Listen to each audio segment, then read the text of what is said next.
Hadis yang ke-133.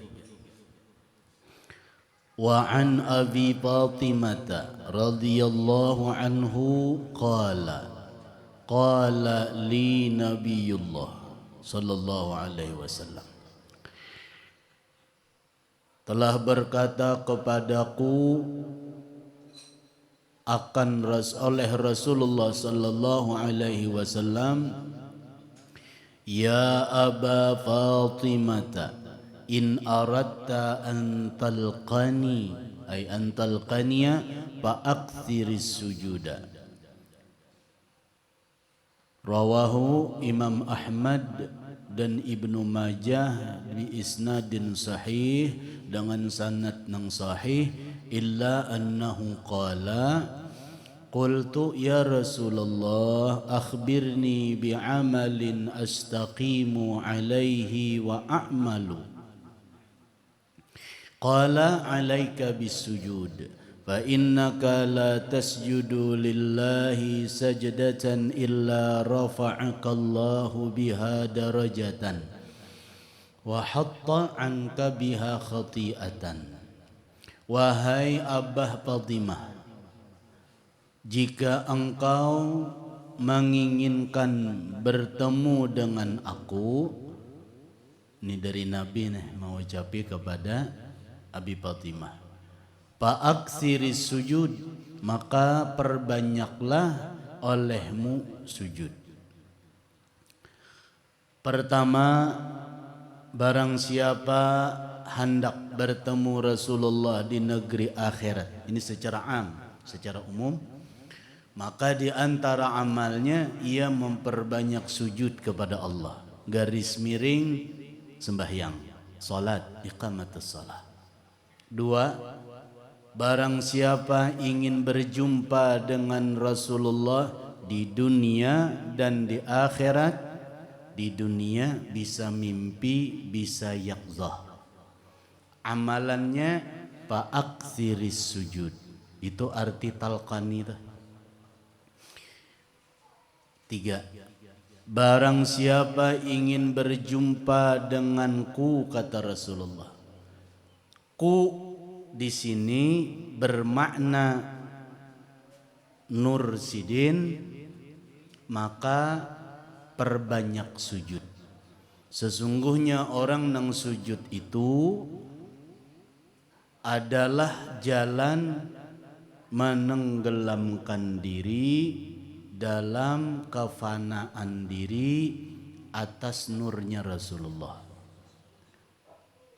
Tiga sudahlah. Empat, barang siapa ingin berjumpa denganku, kata Rasulullah, dalam makna ku di situ adalah raja di raja manusia di dunia dan di akhirat, yang disebut dengan pemegang maqam Mahmud, yaitu Rasulullah, maka perbanyak olehmu sujud. Sujud secara zahir sudah minggu tadi kita terangkan, kita baca sama-sama. Secara maknawiyahnya adalah berserah diri. Maka bertemulah ia dengan hadrat baginda Nabi sallallahu alaihi wasallam.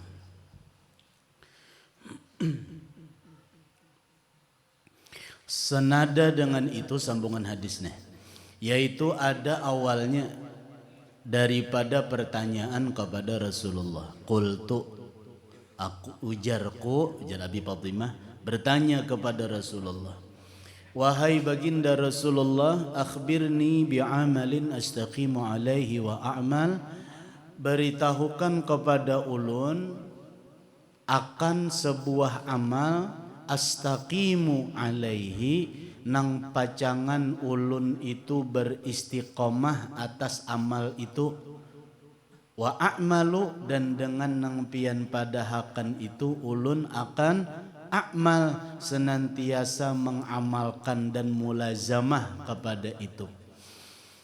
Disambut oleh Rasulullah pertanyaan ini dengan jawaban, alaika bisujud, hendaklah engkau dengan sujud. Maksudnya hendaklah engkau perbanyak melaksanakan sujud.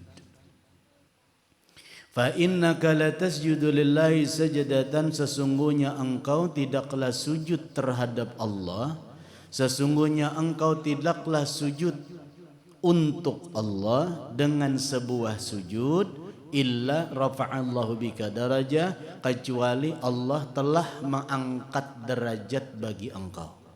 Satu sujud satu derajat, satu sujud wa hatta anka biha khati'ah, dihapuskan satu khati'ah, satu kesalahan. Sekali sujud hilang dosa, derajat naik. Sekali sujud hilang aib, sekali derajat naik. Terus-terusan.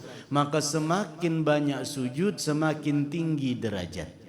Semakin tinggi derajat berarti naik terus. Akhirnya derajatnya nang naik tadi menjadi sebab inya kawa berjumpa yang pemulaan tadi, antalqaniya, yaitu berjumpa dengan aku ya Rasulullah. Karena Rasulullah itu punya derajat nang kadada nang maalahakannya. Jibril aja kalah, berarti tinggi benar. Nah, semakin banyak sujud, maka biqadri sujud, sekedar, sebanyak, sedalam, seapa sujudnya, senilai itulah martabat dekatnya kepada Rasulullah. Ini dari segi sujud. Sujud itu secara perbuatan maklum lah, secara perbuatan maklum, dahi rata lawan telapak batis kita kalau minggu tadi kan. Nah, burit tinggi pada kepala, nah, berarti maknanya kita bakaku ahlul hawa dan lain-lain. Kemudian sujud itu adalah rangkaian sembahyang, dan sembahyang itu sebijan fi'il gawian Rasulullah. Sesuai sabda Nabi, sallu kama ra'aitumuni usalli, sembahyanglah engkau sebagaimana aku sembahyang. Berarti orang nang sembahyang itu menduplikat, mencontoh, mengulang, memotokopi gerakan yang pernah digerakkan Rasulullah, bacaan yang pernah dibaca Rasulullah. Maka saat itulah makna antalqaniya, di saat itulah makna engkau bertemu dengan aku jarsid. Hakada. Sisanya Masya Allah, yakni sakahandak Allah, bila Allah membuka, alhamdulillah. Nah, biasa kalau mendengar manakib ada orang waktu atahiyatul, assalamu alayka ayyuhan nabiyyu wa rahmatullahi wa barakatuh. Danai menunggu jawaban dari Rasulullah. Dijawab oleh Rasulullah karena dibukakan masami' qulub, dibukakan hatinya, dibukakan pendengaran jiwanya, dibukakan pendengaran rohaninya. Dengan rohaninya itu dulunya mendengar. Nanti bila makin berasi zawahir ini sampai kontak kepada nang zahir, betul-betul mendengar tapi orang lain tidak mendengar. Itu di antara penjelasan Al-Arif Billah Al-Habib Ali Jabri, murid daripada Al-Qutub Al-Habib Abdul Qadir Jeddah Asqaf.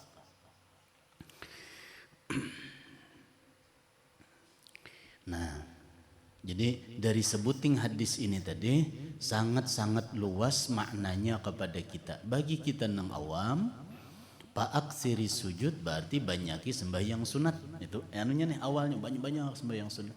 Tapi jangan sampai salah takar. Sekali sembahyang 100 rakaat tapi setahun sekali. Jangan.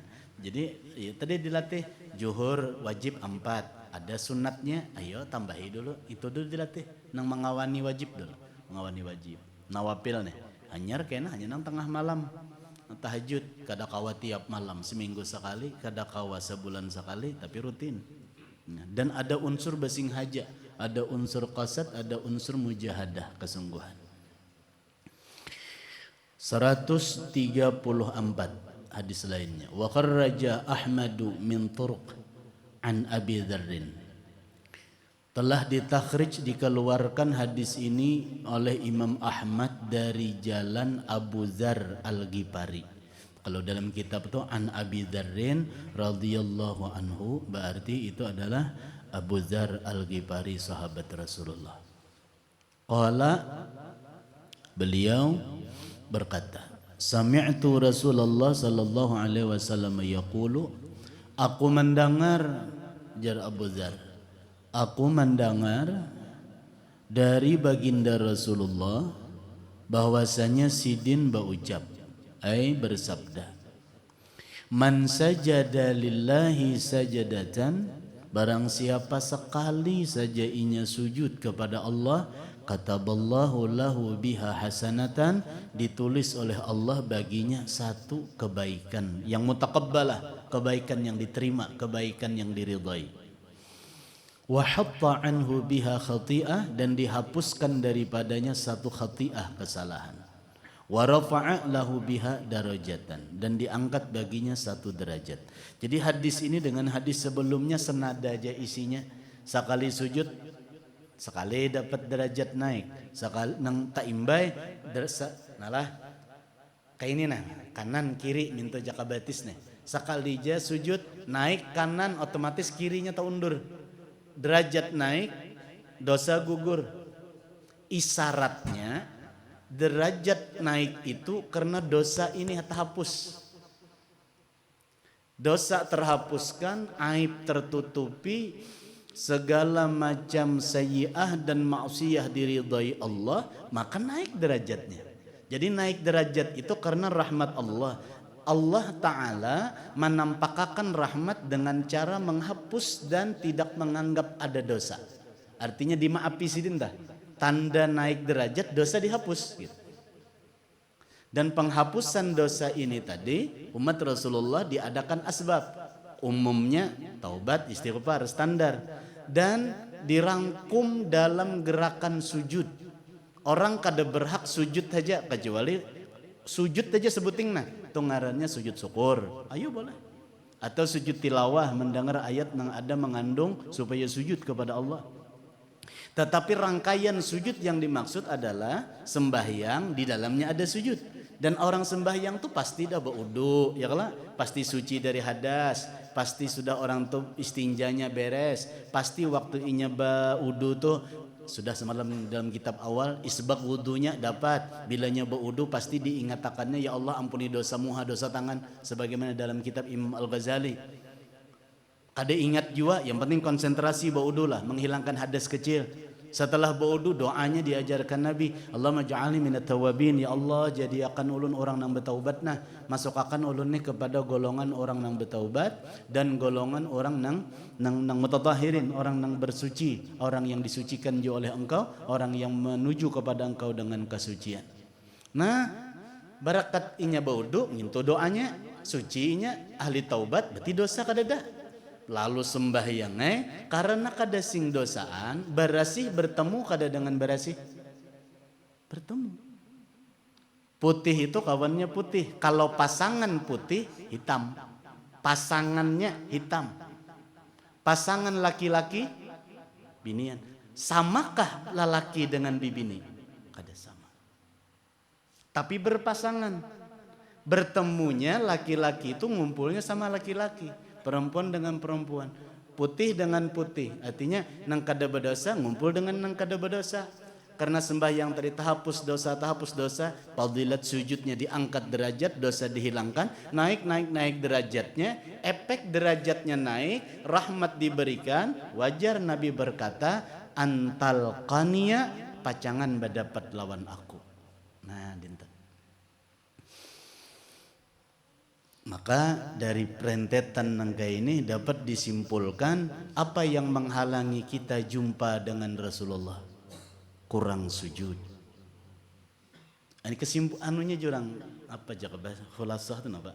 Natijahnya, buah pahaman hasil itu. Apa yang menghalang kita daripada Rasulullah? Maka kita salawat sudah dan lain-lain. Ternyata diantaranya kurang sujud. Sujud yang utama kepada Allah Jalla wa'ala. Nah.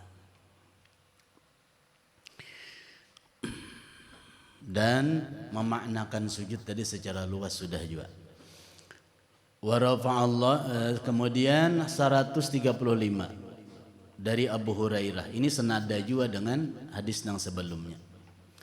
Dari baginda Nabi sallallahu alaihi wasallam bahwasanya beliau bersabda, aqrabu ma yakunul abdu min rabbih azza wa jalla, masyaallah, wa huwa sajidun, Fa'aksirud du'a. Nih imam, ini yang paling masyhur nih. Hadis nang rancak benar dibawakan penceramah, dibawakan orang-orang tausiah. Aqrabu ma yakunul abdu mir rabbihi wa huwa sajidun. Kondisi paling dekat antara hamba dengan Allah adalah ketika wahwa adalah ketika mana si hamba sajidun. Saat itu akrab. Akrab itu bahasa Arab ke bahasa Indonesia kah? Sudah jadi bahasa Indonesia. Ika menjadi akrab lah lawan si anu. Itu sudah jadi bahasa Indonesia. Karena bahasa Indonesia ngambil dari bahasa Arab. Bahasa Indonesia mengambil dari bahasa Arab gitu nah. Akrab itu. Nah, asal katanya aqrabu dari kata-kata qaribun menjadi aqrabu, ismu tabdil. Lebih dekat gitu. Kondisi atau keadaan terdekat, keadaan paling dekat itu aqrabu.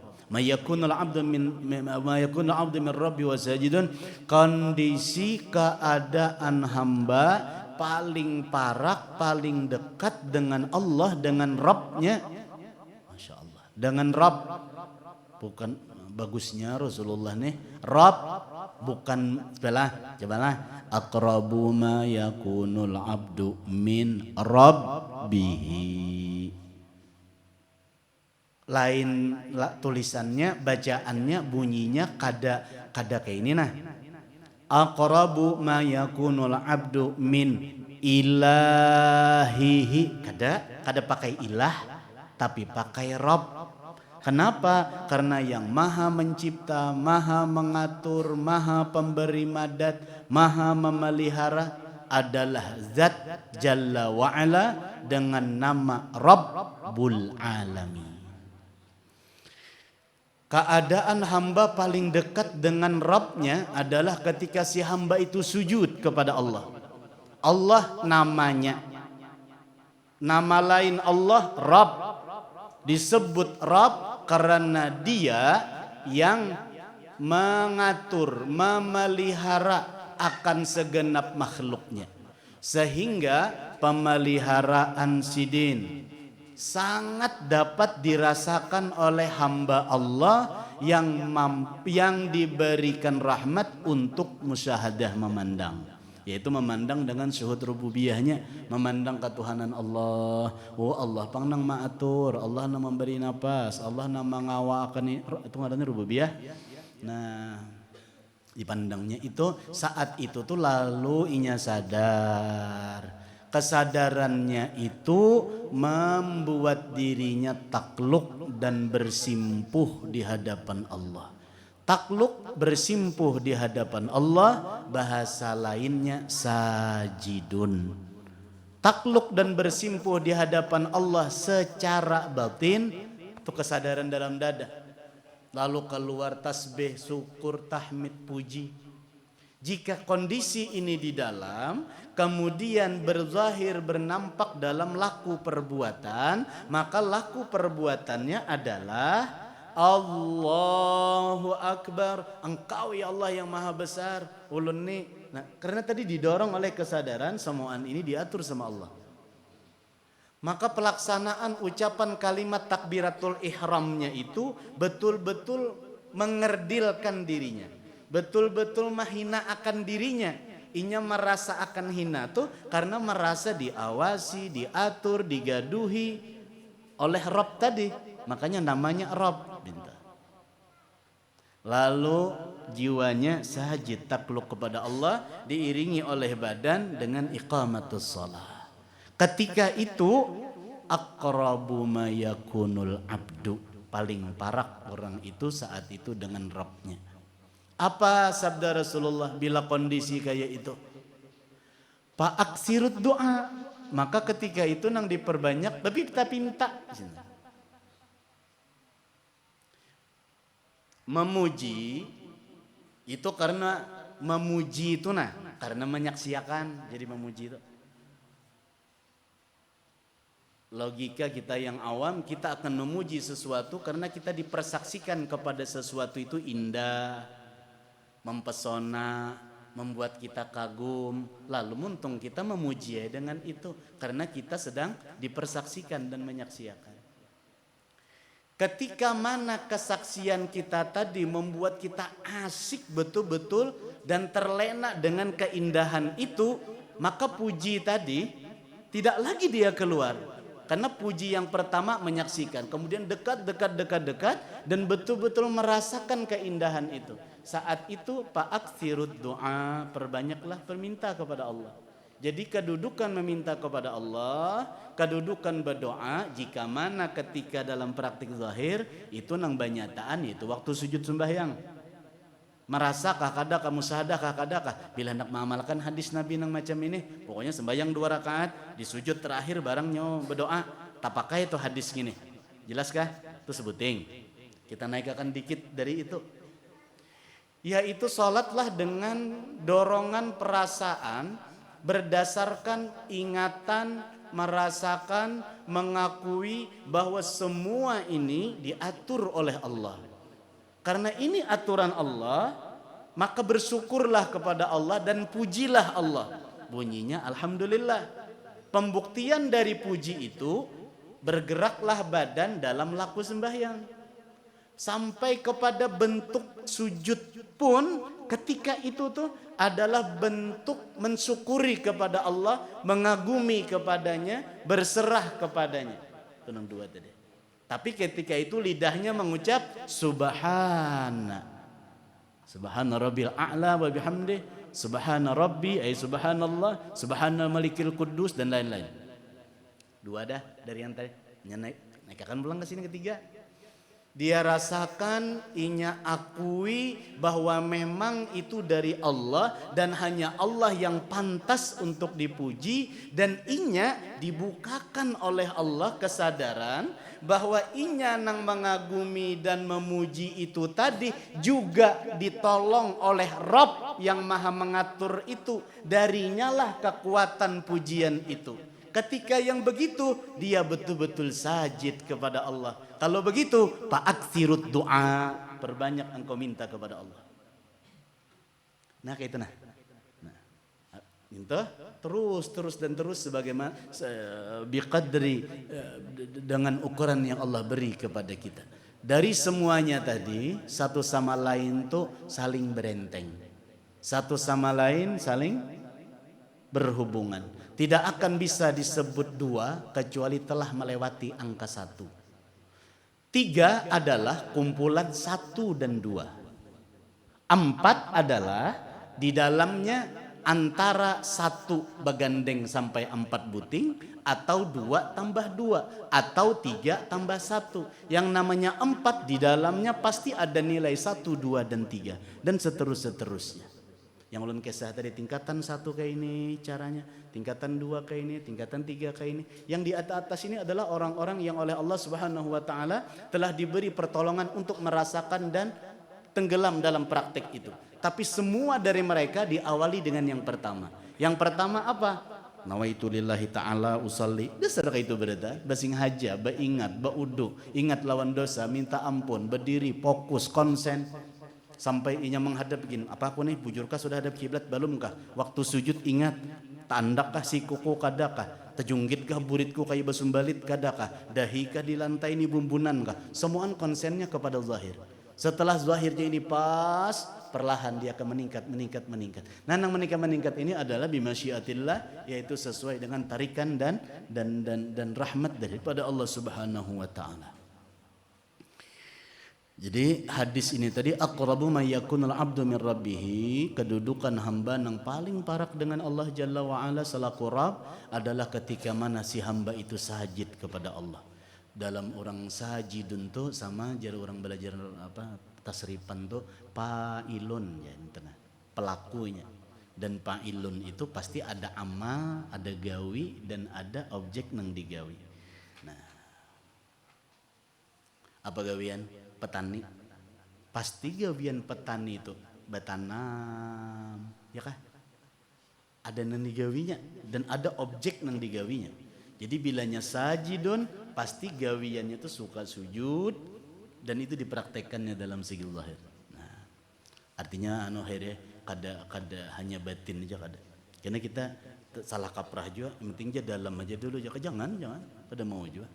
Nah, balon tuh kancang karena angin nam dalamnya. Kalau kelihatan kancang, walaupun dijingok kada kawa angin dah.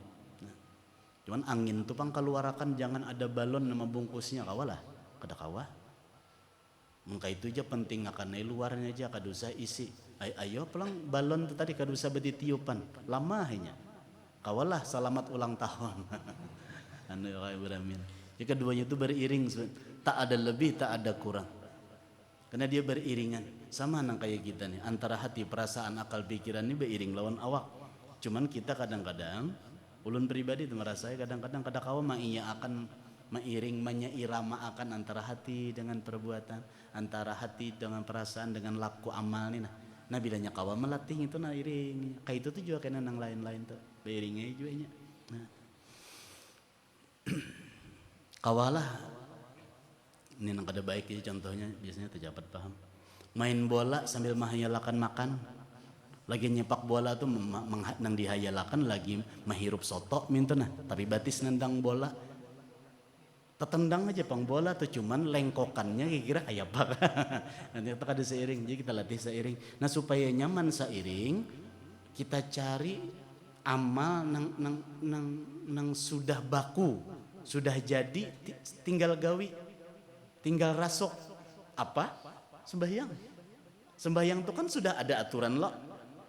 Harus kayak ini, harus kayak ini, harus menghadap, harus berdiri. Nang dibaca kayak ini, diawalinya dengan kayak ini.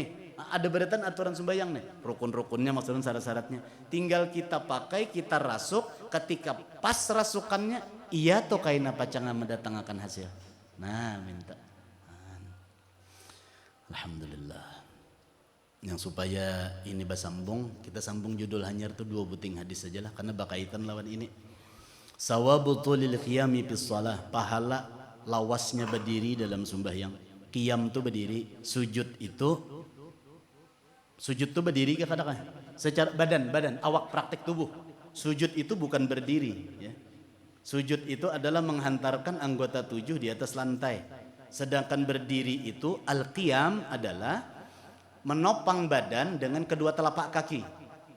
Menopang awak dengan kedua telapak kaki. Itu ngarannya berdiri.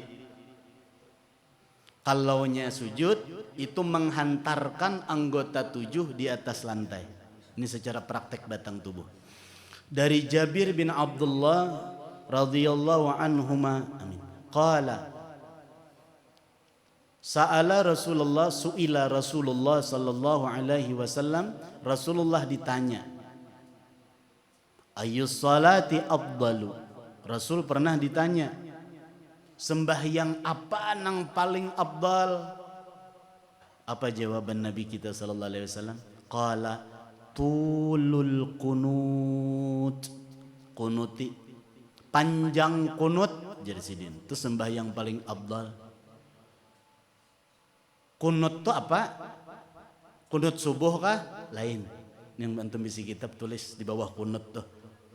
Tulis di bahasa Indonesia, maksudnya adalah berdiri itu kayak Tuhan. Jadi kena salah paham. Kamu kira bapak panjangan membaca doa kunut? Anu nya bahasa Arab kan. Jadi tulul kunuti maksudnya tulul qiyam, maksudnya adalah panjang lawas berdirinya. Jadi sembahyang nang paling afdal jar Nabi adalah sembahyang nang berdirinya tuh lawas. Berdirinya tuh panjang. Sekira panjang berdiri berarti kayak apa caranya? Ayatnya panjang dibaca. Fatihahnya sama pada 7 ayat berataan. Imbah Fatihah baca ayatnya sarahai mensanggup 10 juz bagus. Kada melarang, kada apa-apa. Akan tergantung kemampuan. Nah itu. Jadi di sini paling afdal panjang kunut alias panjang lawas berdirinya. Nanti penjelasannya. Itu yang bisa kitab. Wal muradu bil kunuti fi hadzal hadisi al qiyam. Ada aja penjelasan sidin. Wal murad dan nang dimaksudkan bil kunut dengan kunut nang itu tadi fi hadzal hadis dalam tulisan hadis nang ini nah al qiyamu yaitu berdiri dalam ibadah sembahyang. Lain kunut Allahumma hdina fiman hadait, lain lah. Itu doa kunut. Nah, ada juga bang, terbaca hadis ini, nang abdal tuh aja nang panjang kunut, bujur juga tulisannya kunut ya lah. Sekalinya maksudnya berdiri.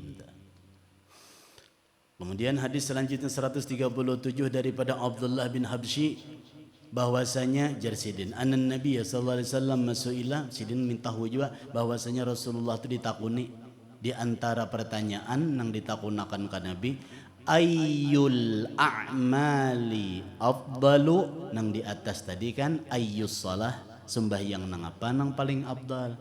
Hadis nang kedua, amal apa yang paling afdal?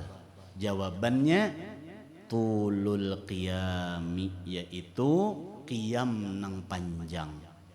Jadi hadis nang kedua ini dengan hadis yang pertama tuh saling mengisi dan saling menjelaskan. Dengan riwayat yang di bawah dari Imam Abu Daud. Ada juga kalau tulisan nolak. Nah, qultu, lalu ujar Syekh Ibnu Majid pengarang kitab nih, qultu jarqu jisidin. Wa taqaddama fi hadzal babi qablahu ahaditsu fi fadli kathrati sujud. Sudah juga jisin di bab nang semalam banyak hadis-hadis dalam fadilat dengan sujud nang banyak tuh. Wa taqaddama fil bab qablah, sudah terdahulu semalam dalam bab nang terdahulu tuh ahadis, banyak aja hadis sudah ditulisakan sidin dalam masalah fadli kasrati sujud, yaitu tentang fadilat memperbanyak sujud. Nang dua nih yaitu panjang berdiri. Waqad qala ba'dul ulama, ini maknanya lah. Dan sebahagian ulama menjelaskan, nah ini keterangan bagi kita. Ini yang dipakai pahaman ulama nih tadi. Kayak apa jar? Nabi ada memadahkan lawas berdirinya, itu yang paling abdal. Nang seikung pulang, kadanya seikung aja banyaki sujud. Lalu ini hendak sujud tuh paling top, lawas sujudnya. Ayo kada apa-apa. Nah, lalu ulama memaham dari beberapa hadis tadi, tersimpullah kata ulama, innal afdala bin nahari kasratus sujudi, sesungguhnya nang afdal itu bila siang kasratus sujud, bila siang sujud nang lawas nang banyak. Siang tuh sujud nang kasrah nang banyak. Artinya bila siang banyak sembahyang berulang-ulang. Wabil laili, dan malam tulul qiyami. Bila malam ayu jak ada banyak rakaatnya, tapi berdirinya lawas.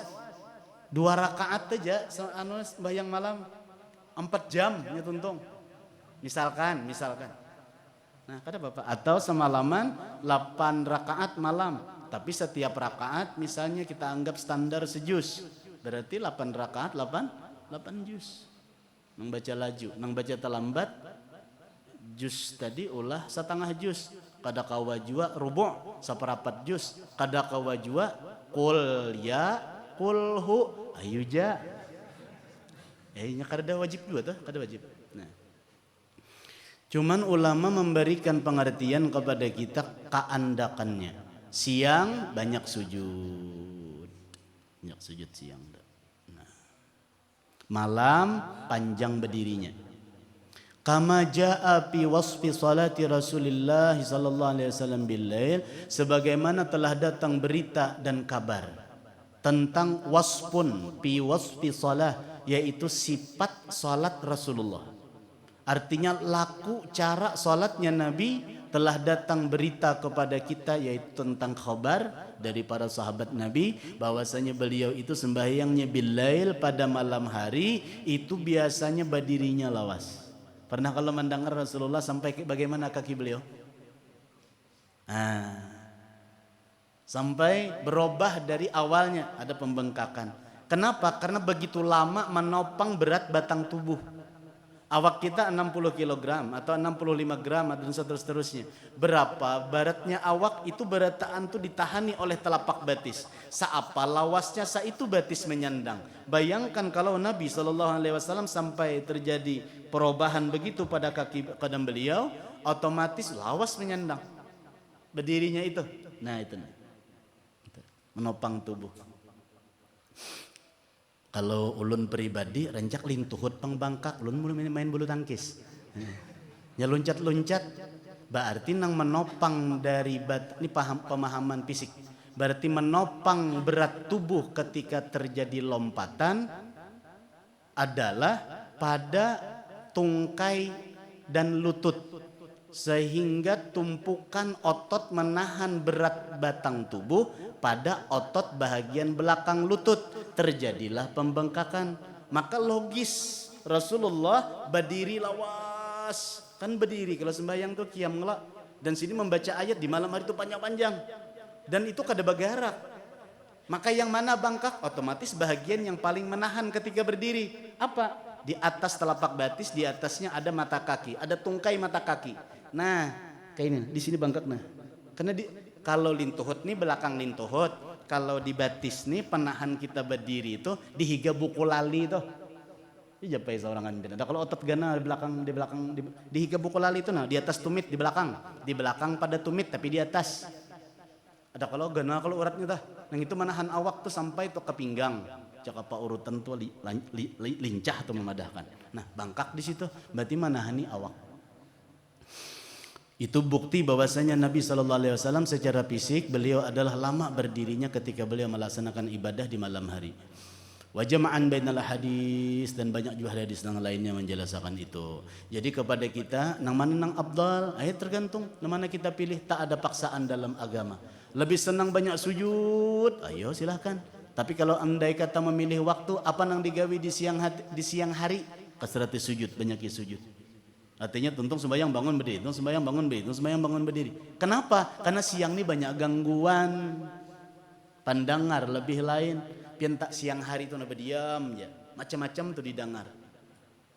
Maksudnya didengar nih ngong apakah nya beritaan orang beraktivitas lagi bersuara, maka terkumpullah di udara ini semua suara, karena suara manusia, suara mesin, suara hentakan, suara apapun itu merambat di udara nih Pak.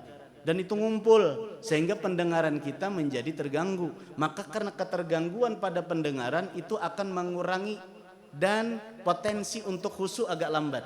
Maka hikmahnya dengan memperbanyak sujud berarti rancak berganti sembahyang nih. Naik takbir berdiri sujud salam, naik takbir berdiri, akhirnya asik dengan gerakannya seorang, tercapai fokus alias khusyuk. Tapi di malam hari aktivitas berkurang, gawian orang kata lebih banyak lagi malam, maka lebih berasa, lebih tenang, pendengaran lebih tajam rasanya, maka dilawasi berdirinya sehingga banyak baca Qur'annya, dan sehingga banyak tadabbur kepada yang dibacanya, banyak simaan kepada yang dibacanya seorang, sehingga asik dan khusyuk di situ. Kalau siang hari bismillahirrahmanirrahim terganggu kita. Tapi kalau malam kada kau baku kuciak bahimat, tetangga bangun. Kebalikannya begitu, akhirnya malam kita hanya bisa sirron tapi tetap mendengar. Nah ini hikmah anunya nih, hikmah fisiknya. Mudah-mudahan Allah yufaqihna fiddin insyaallah. Nah lah, jadi tadi tinggal kita aja namanya ketujuh minta nah, bilanya hendak dekat dengan Rasulullah banyak sujud. Caranya jangan bakajut mendengar kisah ini semangat 45 malam ini bangun langsung full 34, 28, ada na 40, tapi kayaknya pulang 8 bulan hanya tergawi kedosa, jangan. Kadakah itu kada, tapi mari dekatkan melewati yang paling dekat. Juhur tambahi bagamatan 2, kadakawa 4 2 barang. Kena hanya pulang 2, pulang imbah juhurnya. Bagamatan istiqamah. Terus gitu Bang, istiqamah. Waladzina jahadu bina lanahdiyannahum subulana. Mudah-mudahan memberikan manfaat bagi kita beratan, khususnya bagi orang pribadi, dan diberikan kepada kita hikmahnya, dan kau ma'amalakan birahmatillah al-wasi'ah.